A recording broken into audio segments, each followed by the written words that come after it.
Let's continue where we left off. The Gemara had concluded that when we say that Zochel Odom Shelo B'Fanov, that you're able to act as a person's agent, unbeknown to the person, that's only if it's not Chav L'Achrini. You're all from the base.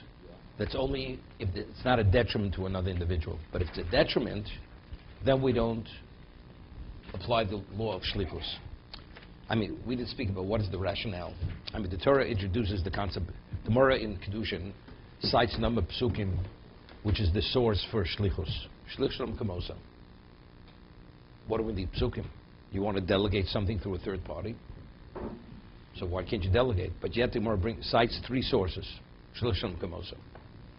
So evidently Shlichus is a Chiddush HaTorah. If not for the psukim, although you delegate a person, even though you may give a person the power of attorney, but it's not you. Torah says the husband must give the get. You give a person power of attorney, he could deliver a get on your behalf, but it's not you. Torah says the husband must give the get to his wife to terminate the marriage. The Torah introduces the concept of shlichus, that the person you appoint for that particular purpose, he becomes you. He's the equivalent of you. So it's a chidush. So if it's a chidush, we say we have a source that says that if you want to act on somebody's behalf where it's advantageous to the person you're representing, unbeknown to him, you could be his shliach. Because we say on a tzaddik, with certainty, he would want you to represent him. You would want him to represent him. That's Tosis. But what about Chav L'Achrini? What about the three other creditors, and you're going to seize property on behalf of one of them? So by you seizing the only property, you can be denying the other two creditors a basis to be paid. Halach is you cannot function as a shliach. Why? Because again, it's because it's a Chiddush HaTorah. Because ein l'cho be'en l'chidusho. You have to go back to the source. The sources are not situations with Chav L'Achrini. A husband has a right to divorce a wife. That's what the Torah says. Once a woman's married, it's up to the husband. If he chooses to divorce, he has a right. That's not called Chav L'Achrini. It's Afilu Bar Korcha. You could divorce a woman even against her will. That means she's not taken into account. But if you have other creditors, they have to be taken into account. Because they also have a claim.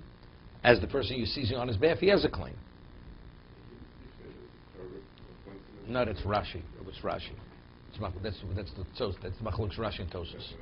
And we're going according to Rashi, according to Tosos. Tosos is even if you point to shliach, the halacha is it's not valid. The shliach cannot act on your behalf.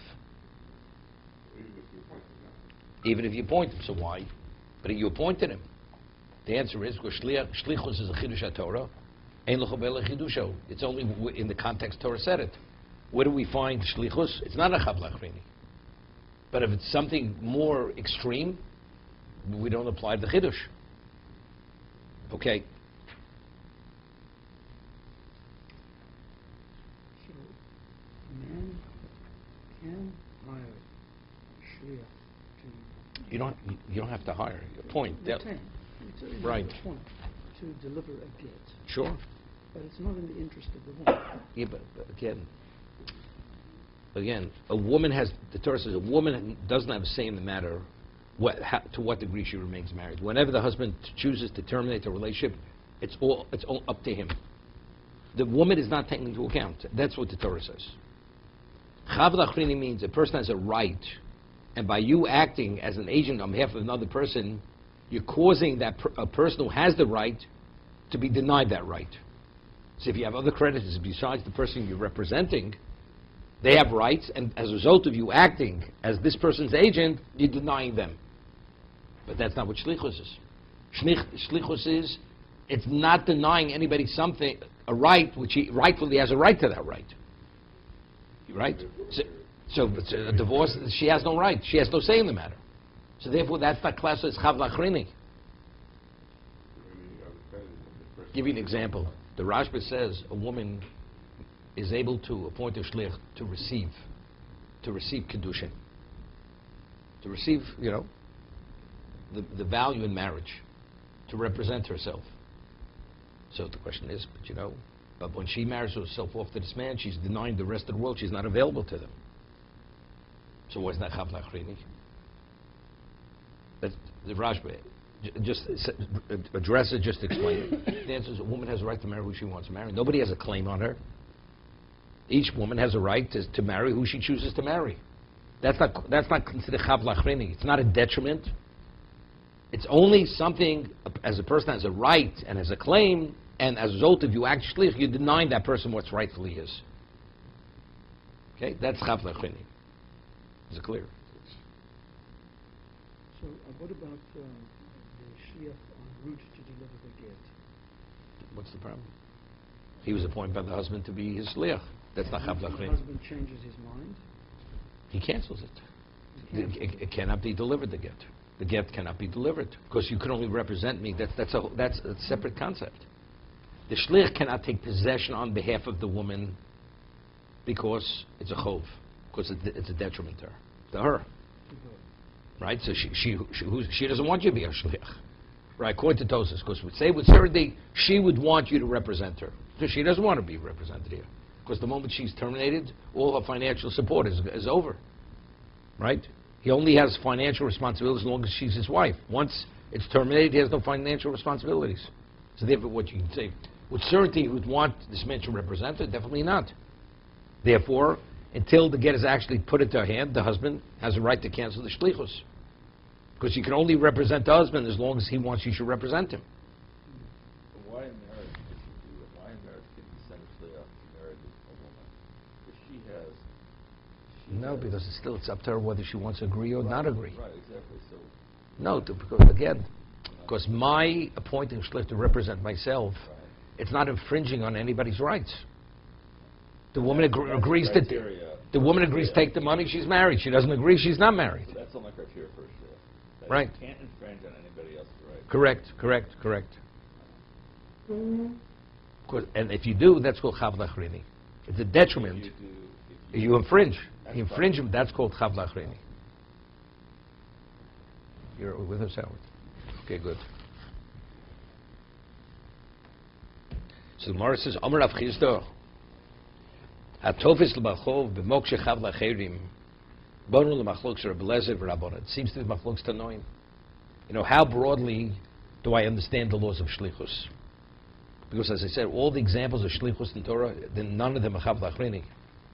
So how does he say? But it seems to be, he says, machlokes Rabbi Lezer and the Chachamim. So evidently, the ones who would say that you even apply the principle even in the context of chav lachrini, must be he has a broader interpretation of what shlichus is. Even though the context which we find it is not chav lachrini, there's no reason to differentiate, even though it's a detriment to someone. You could be represented. It's not mishaliket sapeyo. A person himself is a wealthy man, so he has no relevance to acquire the payo, the gleanings that are left in the corner of the field. V'oma harezu the plonioni. He takes possession on behalf of, right, Mr. Poverty, right, poor man. So the question is, his acquisition of that payo, is it valid or not, representing the so and so? Rabbi Lezer mizochalo. Rabbi Lezer says he took possession on behalf of that poor man. But you realize, but as a result of what you did, you're denying every other oni. There's going to be less payo. So it's a chav lachrini. It's not like similar we mentioned yesterday, the wellspring. The wellspring has an unlimited amount of water, so as much as you take, you're not denying others who have relevance to take, you're not denying them. But here, if you take pay on behalf of one only, there's less for the others. So it's a chav lachrini. As much as he wants, till he becomes a rich man. Rabbi Lezer mezochalo. Rabbi Lezer says the one who takes possession on behalf of the poor man, it's what? He takes the acquisition is a valid acquisition.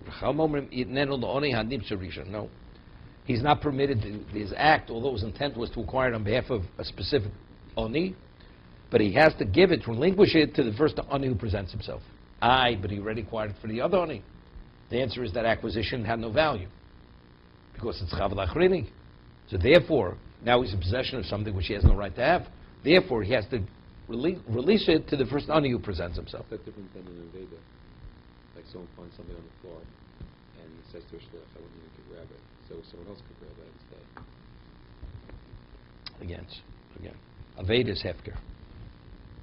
Isn't that? I mean, it's, No, there's a limited no, amount no. of people that could take it, but it's not specific to any individual. Payo is moment aniyim. It belongs. Anybody who's a poor man has a financial interest in that. Rich man can't take it. Rich man cannot take it. Anything's hefker. Hefker is for everyone to take. Right? An aveda, where the owner despaired. Right? No, does anybody have a claim to it? Nobody has a claim. I mean, it's a question. Maybe over there, so it's a chavlach reading. But every ani in the whole world Has a claim to has that. a claim. Has a claim. Like we say, And you mom say and after it takes away- shavet. We say, truma is mom and shavet. It belongs to all kohanim. All kohanim have a claim to truma. Meiser, all levim have a claim to meiser. Okay. So according to the Chacham, when this man takes the pill, what kind of a mental act does he have to have in mind when he actually takes it? No, he had in mind for only A, poor man A. But that doesn't work. according So to- therefore, but now, so if it doesn't work, Has he he stolen? no wait, he's not. No, he didn't steal. He's not even stealing. He never took it for himself. No, but he still removed it. So If I go physically, to someone's house, I take something, I have no interest for myself, I'm still a thief. no, you're not a thief. Yeah, you're there. You're a thief because he never had. Because I they- took it out of that person's Domain. But here it's not domain. Here it's There is in a certain area. doesn't make a difference in the area. It's the corner of the field. No. The corner field is payer. But let's say you want to remove it and give it to maybe the locations are better locations elsewhere. It will make it more easy for the poor to take. So therefore, you're going to harvest it and put it somewhere else for them. Wouldn't be a problem. His intent here was never for himself. So he's not a thief. You had never he never had a right to go in the man's house and remove that from this domain. Who gives this man the right to remove it in the first place? How does he secure such a right? The owner of the field. No, the basis was a mistake. The owner of the field has no say in regard to the payer. No say whatsoever. Couldn't he say, I don't want this removed, No, can't say it. He has no say in the matter. except by poor people? He has no say in the matter. Well, he could say, Like a kohen. I mean, he I could, can no. designate- He could say that because he suspects the person may be stealing it. So he can say, I don't want you to take it. But if he says, I'm taking on behalf of a poor man, or to give it to other poor, and he's trustworthy, didn't do anything wrong. Unless other poor people would come, they won't be able to locate where the change of location. Right? Then he's doing the wrong thing. But he's definitely here, he's not a thief. He's not a thief. He never attempted to steal it. So what should he do? He relinquishes it to the first ani who presents himself. Oh, you're okay? Yeah. So Oh. he's a shliach for all the onim in the world when he removes it. That's what he's. If he was going to do this correctly, he should say, "I'm the representative of all the poor people." And the first Let's say one that let's I say all encounter, poor, I'm let's say gonna- all poor people. The location where it is, it's too difficult to go to that location. It's on top of a mountain, and it's not worth their while to make the ascent. This one man says, "I'll provide. I'm a professional mountain climber. I'll provide the service." It takes it all down to the bottom of the mountain. We could say with certainty every poor man in the world would be agreeable to his service. Fine, it's not a problem. Okay? So Rebbe Lezer says it seems that the machlokes Rebbe Lezer and the Chachomim is this issue. If it's chav lachrini, do we apply the principle of shlichus? Don't you apply the principle of shlichus? Omer HaMeimar, V'Tamer of Popa, Meimar, others say it was Rav Popa, Dilmo Lovi. No, maybe that's not the basis for the argument. Ad kan lokom Rebbe Lezer Osamelo Demigo. Now this is interesting. The boy mafkelu nenichsei havoni v'chozi leik. Now it's very interesting. It's a Gemara also.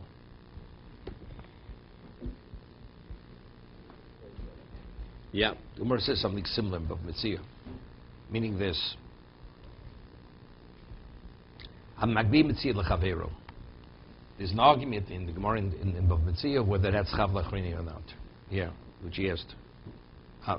Rami, case a lost article. Nobody has a claim, but everybody has a right. Denying a person a right is that called chav lachrini? That's the discussion in Bava Metzia. Something's hefker. Everybody has a right. Nobody has a claim. But if I take it on behalf of one person, I'm denying that right that everybody else has. It's a machlokus whether that's called chav lachrini or not. Okay? Now, but the one who says that it's not a problem, because there's a concept known as Migir Zochen Nafshi Zochen Am Lechavri. If I would want to take it for myself, I have a right to take it for myself. So if I can take it for myself, therefore I can take it for a third party. See, if you're taking on behalf of a creditor, and you're not a creditor, where do you have a right to seize the property? By you seizing it, you're denying someone else.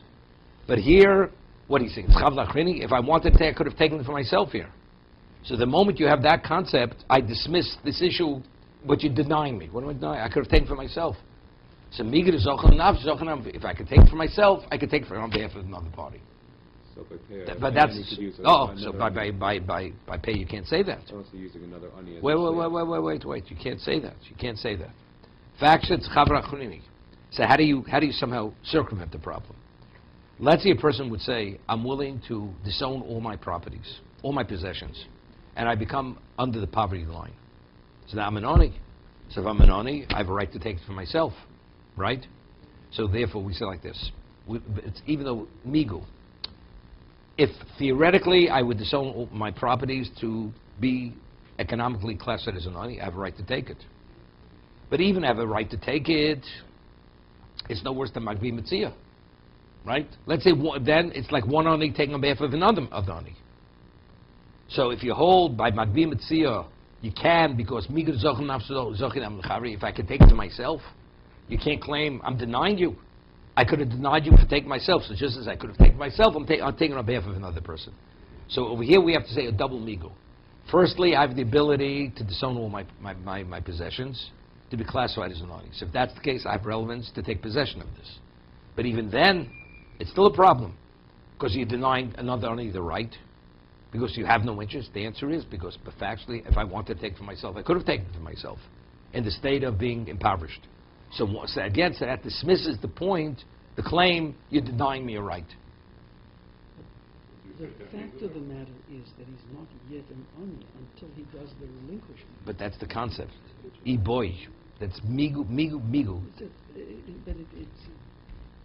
But it doesn't make sense to me, that if the man takes that step, okay, I get it. But if he doesn't take that step, then he's not an oni. Firstly, that the Gemara, we'll discuss it in a moment. But this is one side of the equation, which was the other one is rejecting it exactly for the reason you're saying it, exactly for what you're saying. So let's understand what the concept is. What is the classical case of chav lachrini? It's a detriment to someone else. Truly, for instance, 3 creditors, and there's only enough to cover one, and somebody seizes the property. Under no circumstance does the one who seizes have any relevance to the money he's taking. His own relevance only because he wants to be a shliach representing one of the creditors. So therefore, since you have no relevance to it, it doesn't work. That's called chav lachrini. Here, when does the Torah say something's a chav lachrini? If there is no circumstance that you have relevance to it. Here there is a circumstance. Because if I would disown what I have relevance to it. That's the reason why we're able to say it here. We're trying to class what's truly the chav. When is it considered a detriment to others? That's only if you have no relevance whatsoever. But since over here, theoretically, I could, if I choose, to disown what I have, therefore, so it's a loose application of shlichus. As we said earlier, there's an argument. If it's chav lachrin, you say shlichus. So the one who say you do. But actually, the model cases in the Torah are not chav lachrini. So evidently they have a loose interpretation of the application of shlichus. Even though the cases given in the Torah are not chav lachrini, that he understands it doesn't make a difference. We're saying it does make a difference. It's chav, it won't work. But how loosely do I interpret chav lachrini? Since theoretically, if I wanted, I could create a situation where it's not a chav lachrini, and that situation would apply the principle of shlichus. Correct. Even though it is factually, it's a chav. But since it's not a permanent situation, it could be altered by somebody disowning what he has. Therefore, that type of chav is within the realm of shlichus. So there's a migu possibility, then that's... So therefore, we'd say the second thing too. Factually, I have no interest in taking it for myself. But since I could have dismissed the other person by taking it for myself,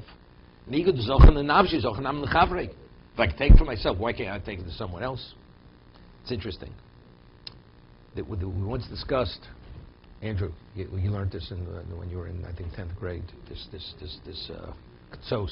It's Machlokes, the Ketsos and the Nesivis, Yush. If a person despairs, loses some despairs, what's despair? He says, Vailuch Sorkis. Woe to me that I took this financial loss, because he despairs will ever locate it. Okay? What happens? Once a person despairs, the finder is permitted to take possession. Now, when he takes possession of that item that the person despaired, what exactly is the status of that item? Is it hefker? Or it's considered still the one who lost it, except the finder has a right to take possession. It's Machlokes Ketsos and Nesivis. Ketsos says, Yush is hefker. The moment the person has that sense of despair, his ownership rights immediately are no longer within that item. It's an ownless item. So says no. It's similar to a matanah, like a gift. If I say to a person, you're welcome to come take possession of the gift that I want to give you.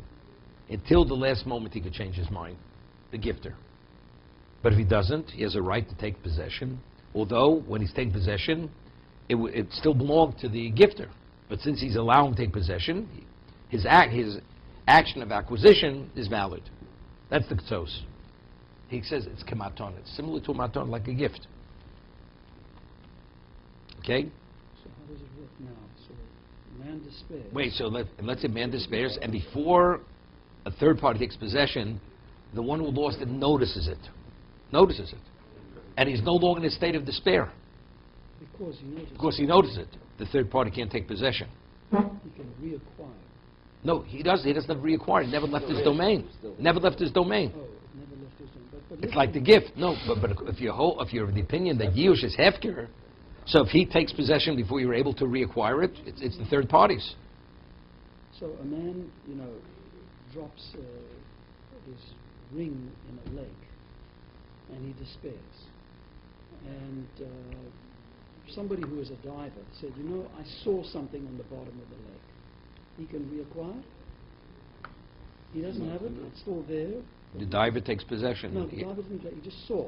So how does the original owner? How does he reacquire it? He has to I go to the can bottom now- of the lake. Yes, I can now. Of course. But now that I know it's Either there, way, now it's that I know understood. it's there, He's no longer in a state of despair. he's no longer.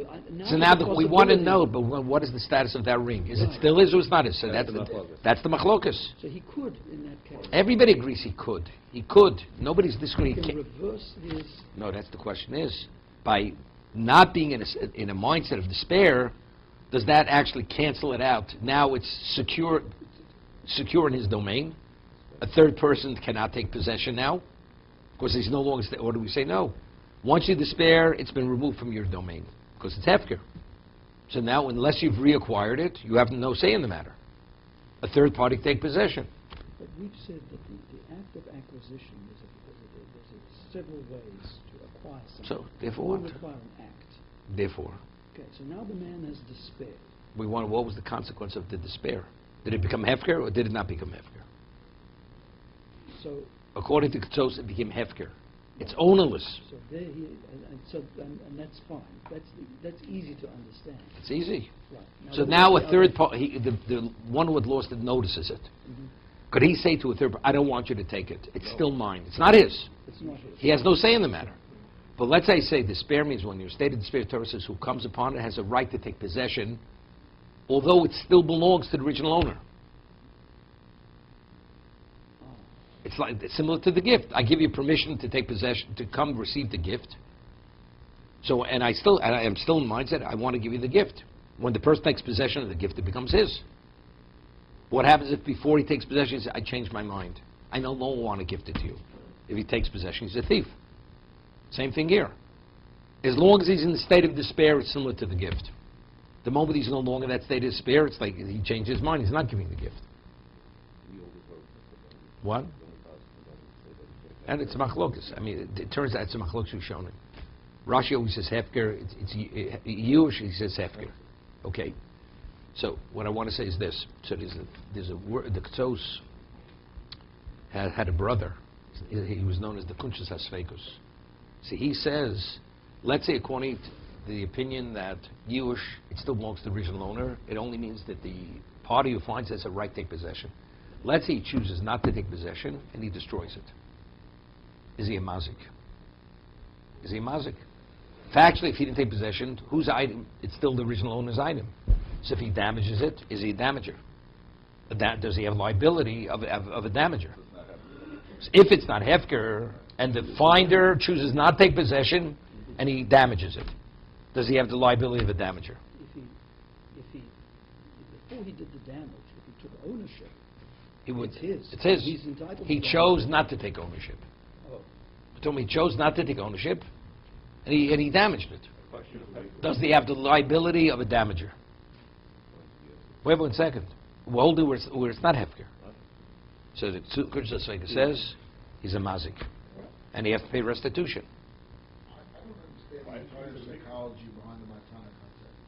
Matana is something that you willingly give to somebody else. Yeah, but Here, you're not willingly giving it. Wait. It's just yayish. No, you understand. The question is, what does the Torah say? When you're in a state of despair, what does the Torah say? First, factually, the Gemara says in the Dharma, what is hefker? Beis Hillel says when a person says, I disown something, it becomes ownerless. Beis Shammai says, hefker k'matana. Hefker is similar to a gift.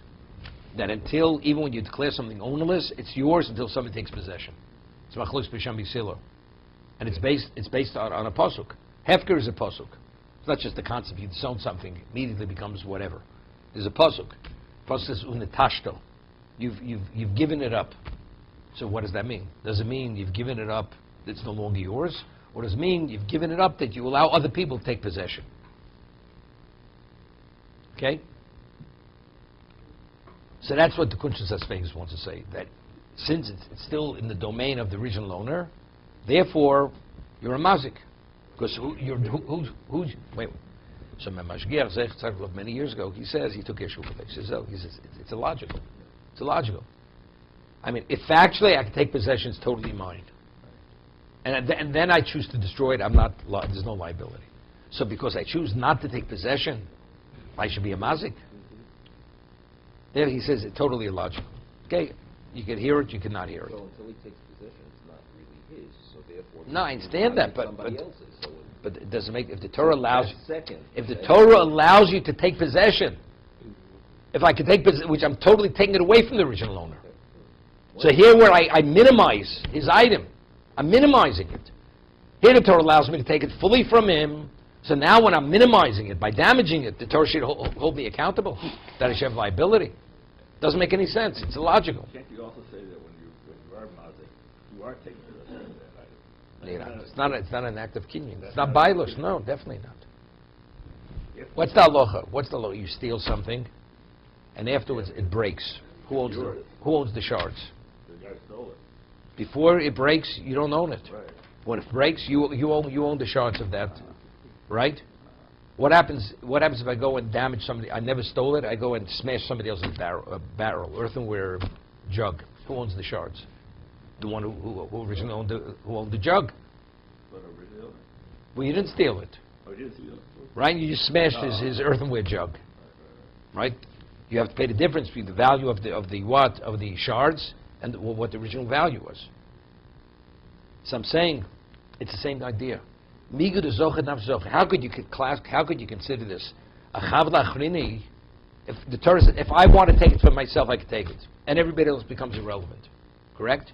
So now, when I choose to you take it for someone else, you're going to come with a claim, but you're denying us. It was always within the realm of denying you because I could have taken it for myself. Is it comparable to this? It's not comparable. It's not comparable to what we just discussed. There we're talking about, does the Torah hold you accountable for mazik? Is there a liability for that being a damager? If the Torah allows you to take it fully out of the domain of the original person, so when you take it partially out of his domain, because you minimize his ownership rights, because it's worth less, you damaged it. Is the Torah going to deny you? It doesn't make any sense. Here we're talking about the shlichus. Factually, it's chav lachrini. It is a chav lachrini. By you taking possession on behalf of him, you're denying everybody else. Whether you have a right or not, that's a separate discussion. But you cannot be a shliach. You cannot be a shliach Because shlichus, the chiddush of shlichus, the novel concept, was only said in a context where it's not a chavla achrini. That's why the two cases are not comparable. Here we're talking about the application of shlichus. There we're talking about the liability of taking something away from a person, taking it out of his domain. If I could have fully taken it out of his domain, here I'm partially taking it, does the Torah give me liability? Definitely not. So, Rabbi, a man uses an object in distress. A third party comes upon the object, recognizes this object as this man's, and he wants to be an agent to return it to that man, Wait a to the second. original owner. Even if it's hefker, you could be his agent. But you've deprived everybody else. Well, it depends. Theoretically. It depends. Everybody else who could have come, how do I acquire it for him? Now, in the case, the one side of this thing where the ownership is never relinquished, maybe I can see that working. But if it's hefker, that's how then being I mitzvah. cannot. It's like that's the case in Bava Metzia. Then I cannot acquire it for Well, him. it's a question. It's an argument. I've deprived You deprived everybody from their right, from their right, not from their claim, from their right. from their right. And that's the question. Do you have to have a claim, or even a right is considered chavla achrini? That's the argument in Gemara Bava Metzia. And we go, how do we rule? We rule that even a right is a chavla achrini So he cannot acquire it for the on behalf of the third party. no, of the original owner. The original owner's out of... No, that has nothing to do with the original owner. It's hefker. We're talking about the items hefker. Totally hefker. Well, no, I mean, I understand. It used to belong to this man, and he's despaired. Now it converts to hefker. Right? Now I recognize the object, and I can identify it as being the... So why is it a property. chavla achrini? The Gemara says it's a chavla achrini. It's a detriment. Because every other person in the world is Could no longer... It's deprived of that right. to own this Correct. object. So I cannot it doesn't make a difference. No, it doesn't make a difference if it's hefker, yush, or it's still in his possession. Factually, every person had a right to acquire it. By you taking possession on behalf of whoever it may be, you're denying everybody that right. If you take possession of it for yourself, that's okay, and then you give it to somebody. Yes. That's fine. That's fine. That's fine. That's not a problem. So one thing you have to do is you can't take It's a two-step. a two-step as opposed to a I understand. one-step situation. But people are not familiar with this. You don't have to. You're not, You don't have to be familiar. You don't have to be familiar with it. Since theoretically, if I would have wanted to take it for myself, I could have. Therefore, the Torah doesn't deny you the right to take it in possession on another party. You could have pushed everybody out of the picture, negated everybody taking possession of yourself. The Torah never spoke about that case as chavla achrini, exactly for this reason. this is like maybe yourself as an That's migur zachem avzachem al mechavri. option. That's how magvi metzil lechavero.